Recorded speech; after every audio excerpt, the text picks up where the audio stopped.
السلام عليكم ورحمة الله وبركاته.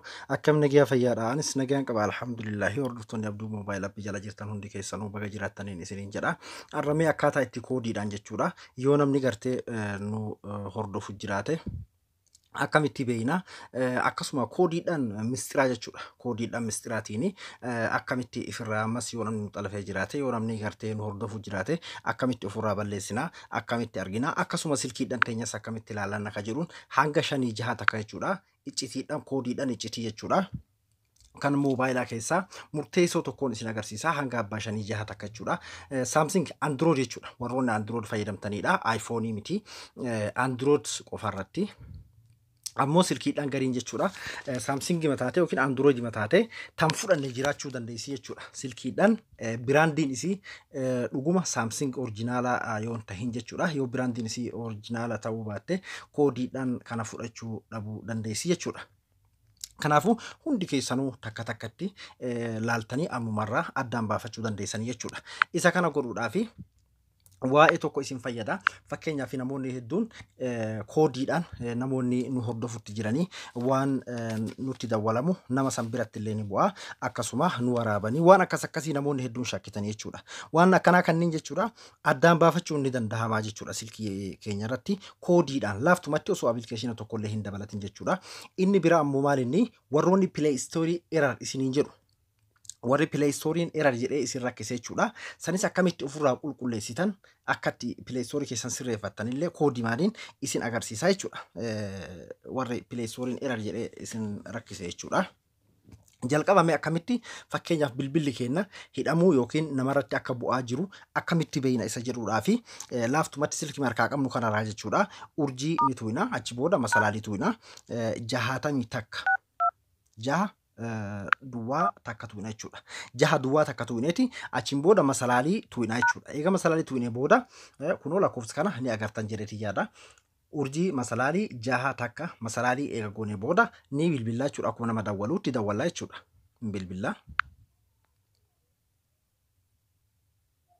Haala kanaan nuuf dhufa jechuudha. Call forwarding wannoo replay ka jedhu kana gubbarratti nu fide jalatti jechuudha. Sagaleen keellee not forwarding hunda isaa jechuudha. Haala kanaan yoo isinii fide wanti isin haasoytan kan namarratti bu'u jiru kunoo gamanatti akkuma agartan kana voice data fax sms sync jet haala kanaan hunda isaa jechuudha. Waan silkii irraa fayyadaman hunda isaa isinii fide jechuudha. Sagaleedhaanis SMS-dhaanis wanti gartee nama ka gara namaa deemutti jiru hin jiru waan jedhu isinii fidaa jechuudha. Inni biraa immoo inni itti aanu fakkeenyaaf yoo namni fakkeenyaaf koodiidhaan nu hidhee jiraate akkamitti ofirraa balleessina. Lammaffaan ammoo maal inni yoo fakkeenyaaf daayivartii namni ofirra godhee jiraate daayivartiin gosa hedduutti jira. Fakkeenyaaf osoo guutuutti nu biraallee hin balleessin kan yeroo nuti silkii yoo dafnee hin kaasin akka namarratti bu'u yookiin ammoo akka yeroo nuti biizii taane bakka niitoorkiin hir'uu yoo jiraanne namarratti bu'ee namni nu caqasu kan nama bira deemu jechuudha. Gabaabdumatti nama bira deemee namni akkamitti gartee fakkeenyaaf nu hordofutti jira ka jedhu jechuudha. Akka nama wanni isiniif dawwalamu nama san irratti illee akkuma keessanitti irratti bu'ee yoo daayivartii ta'e isinillee yoo daayivartii gootanii bakka wallaaltan karaan ifirraa hiixanii jechuudha. Masalaalii ni gootanii ammas masalaalii gootanii hogguu 2 jechuudha. Achi booda duwwaa 2 gootan. Duwwaa 2 gootaniiti masalaalii tuuxanii jechuudha. Eega masalaalii tuuxanii achuma deemaa jechuudha. Mee fakkeenyaaf masalaalii nin tuqa. Eega masalaalii tuqe booda nin bilbilaa jechuudha. Kunoo ina waan nu fidu kunoo haala kanaan jechuudha. Call forwarding all razor was successful jedheeti naa fide jechuudha. Yoon daayivartii ta'ee jiraate yoon namni fakkeenyaaf kiyya duraan hogguun biizii ta'ee yookiin ammoo hogguun kaasuu dhabe nama biraa irratti bu'u jiraate keessattuu ijoolleen biyyoota arabaa jiraatan haala kanaan daayivartii gootee jechuudha. Namoonni isin bira dalaytan bifa kanaan isin hordofuu dandeessi jechuudha. Isin duuba haala kanaan ifirraa balleessuu dandeessanii jechuudha. Inni bilaa ammoo kan nama biraa irratti direct bu'ee waraabamuudha jechuudha. Fakkeenyaaf amma fakkeenyaaf teeleen nu waraabdii yookiin ammoo namni nu hordofutti jira waan jedhamu dhageessaniiti jirtan natti fakkaata. Waan akkas akkasiisan jechuudha. Yoo fakkeenyaaf namni biraa irratti bu'ee namni biraa suni waraabbatee akka nu hordofutti jiru waan nu haasoynu waan nuti erginu waan akkas akkasii jechuudha. Sanammoo karaan ittiin ofirraa beekuu dandeenyu jechuudha.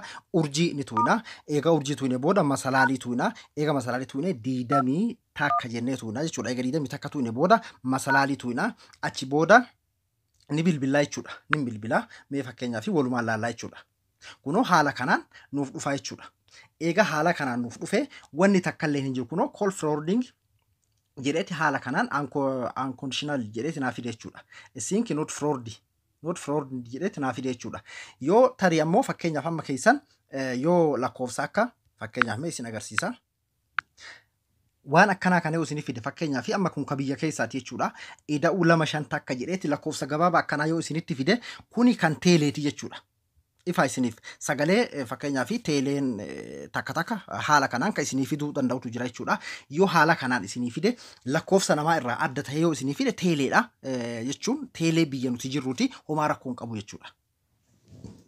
Kanaafuu kuni hin xalafa yoo wanni akkana isinii dhufe hin irrifatina isin jechuu barbaadeet fakkeenyaaf silkiin kee xalafamtettanii rifachuun qabdanii teeleen tokko haala kanaan kan isinii fiduu ni jira jechuudha. Kanaafuu maal inni wantootuma akkanaa kana hundaa'uu kan nurraa balleessu karaa mareefuu isin agarsiise sanii jechuudha. Masalaalii gootaniitumaan duwwaa 2 gootanii achi booda masalaalii gootanii dawwallaan guututti wanni isin hayyama keessanii ala hidhamee jiru kunoo successful jedheeti haala kanaan isinii fidaa jechuudha. Irraa haqamaa jechuudha. Kammoo lakkoofsi gabaabaa akka teeleedhaa sun dhufuu danda'a. Sun dhufeedhaaf ammoo waan isin miidhu tokko illee hin qabu jechuudha.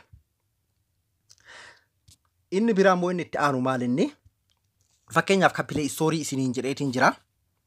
Kapilee istoorii kuni fakkeenyaaf pilee istoorii error waan akkas akkasii isinitti fiduu danda'a jechuudha. Isa kan akkamitti qulqulleessinaa osoo abilikeeshina tokko illee hin dabalanne pilee istoorii qofa miti abilikeeshinoota errorii qaban hedduu nuuf qulqulleessuu danda'a jechuudha.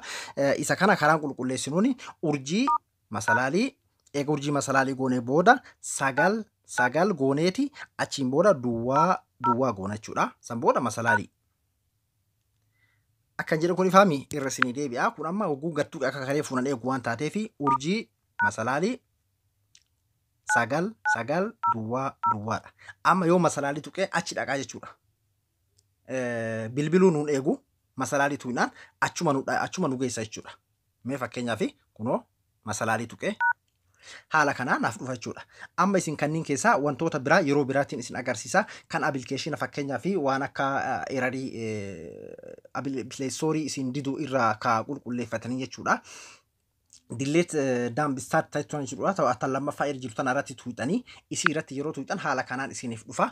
Yeroo isii irratti tuuxanii haala kanaan isin dhufe booda jala kanatti kunoo dilleet daambistaat tana irratti jechuudha. Isii kana irratti tuuxanii jechuudha. Achi booda dilleet isin irraa tahee jira jechuudha. Ka biraa yeroo biraatiin keessa deemee isin agarsiisa jechuudha. Inni biraa ammoo maal inni kan silkii teenya ittiin ilaalannuudha jechuudha. Fakkeenyaaf wantoota silkii keenya keessattuu yeroo silkii binnuudhaaf baay'ee tokko nu fayyada inni kuni waan akka ispiikaraa waan akka kaameeraa hunda isaa akka dalagu dabalata abilikeeshinaa tokko malee silkii mahaariyaa yeroo as fuune karaa laaluu dandeenyuun jechuudha. Fakkeenyaaf silkiin hedduun koodii kana hin fudhattu jechuudha. Keessattuu saamsingii taate dirqama koodii kana fudhachuu qabdi jechuudha. Yoo koodii kana hin fudhatin iyyuu oriijinaalaa miti jechuudha. Karaa kanaan illee adda baafachuu dandeessanii fakkeenyaaf silkii keenya akkamitti ilaalla isa jedhuudhaaf urjii tuuyinaa achi booda masalaalii tuuyinaa 73 dhiifama 73 53 gootan jechuudha. 73 53 gootaniiti masalaalii tuuxanii jechuudha. Masalaalii tuuxanii haala kanaan isinii keessa jechuudha. Okay isiniin eegu. Bakki an tuqe kun isinii ifaami. Urjii masalaalii 73 53 masalaalii. Yeroo amma masalaalii an tuqe jechuudha. Yeroo an sullama kana tuqe achuma nageessa jechuudha. Sanii fi kunoo koodii irraa qabachuu feetan isinii tursiisee jira. Urjii masalaalii 73 53 achiin booda sullama tuqaa jechuudha. Hogguun sullama tuqe as na fida jechuudha. Kunoo haala kanaan waan hunda isaa kunoo hogguu irratti gattuine amma kun sagalee isaa yoo sagalee isaa laaluu fedheedha. Vibreeshina girgiri kayyuu isaan isa akka dalagu laaluudhaaf isinitti dhagahamaa taate kunoo ispiikara isaa laaluudhaaf ispiikara. Inni jalqabaa kun ispiikara gurraati. Xiqqashaa akka gurra irratti heroo jennee dhageeffannuu sani. gurratti kan gurraa sun dubbatu qaba jechuudha. Ka jalaa kun ammoo kan muuziqaa nu taphatu ispiikara guddaadha. Bluetooth isaallee akka dalagu laaluudhaaf kun haala kanaan Bluetooth irratti tuuxanii gara settingiitti isin seensaa Bluetooth banamuu qaba jechuudha yeroo isin achi tuuxan kun amma Bluetooth ofumaaf baname jechuudha osoo hin banin haala kanaan Bluetooth isaallee dalaguu isaa bifa kanaan waan hunda isaa laalachuu dandeessanii jechuudha. Ani amma isinuma agarsiisuu fi light snoozer ka jedhu ka jalaa kanallee yoo tuuxan kunoo isirratti guuga tuuxanillee haala kanaan kunoo bifa kanaan jechuudha. Haala kanaan isinii fiduu qaba. Hogguu isin maal gootan achi tuuxaniiti gubbaa kanarra gara fuula duraatiin isnoonsara silkiin teessan akka dalagdu isnoonsara jechuun waan ifi isaatii sagalee ifaa ifirraa dhaamsu kunoo haala kanaan harka bakka kaameeraa fuula duraa bakka gurra qabannuun tanarra hogguu qabdan haala kanaan isinii baasuu qaba jechuudha. Kunis haala kanaan jechuudha. Bifa kanaan laallachuu dandeessanii jechuudha. Yeroo biraa koodiidhaan mistira kabiraallee haala kanaan walitti qabee isiniif hin dhiyeessa. Har'aaf kanumaan kan qabadhee isinii dhufe akka irraa gammaddan abdiin qaba. Warroonni gaafii adda addaa gaafatan ammoo naaf obsa gaafii keessan hin daganne bakka kiyya bu'aatii ilaalaa miseejiin dhibbaa olii kanarratti dhufu saniif malee an miseejii nama tokkollee lafan kenne kan keessaa cuufee barumsaaf hin dhiyeessaa warroonni dhuunfaadhaan na deebisittanillee isiniif hin dhiyeessaa yeroo qabutti jechuudha. Na obsaa isiniin jechuu barbaadeeti. Hanga viidiyoo biraatti walitti deebinutti nagayaan na tura. Assalaamu alaikum warahmatullahi wabarakatuh.